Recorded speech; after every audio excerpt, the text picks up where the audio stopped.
Hello everyone. ఇవాళ మనం delicious cold sandwich ఎలా చేసుకోవాలో చూసేద్దాం. దానికోసం ఫస్ట్ బౌల్‌లో హాఫ్ కప్ కర్డ్ ఏసేసుకొని కొన్ని రా వెజిటబుల్స్ తీసుకుందాం. Like carrot, capsicum, onion, half cup mayonnaise, కొంచెం కొరియాండర్ లీవ్స్, కొత్తిమీర వేసుకొని ఒకసారి బాగా కలిపేసుకోవాలి. తర్వాత కొంచెం సాల్ట్,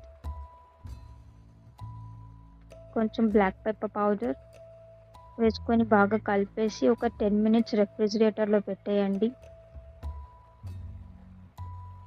తర్వాత మనం బ్రెడ్ తీసుకొని ఏదైతే ప్రిపేర్ చేసి పెట్టుకున్నామో అది దానిపైన వేసుకొని పైన ఇంకో బ్రెడ్ పెట్టుకొని సర్వ్ చేసేసుకోండి.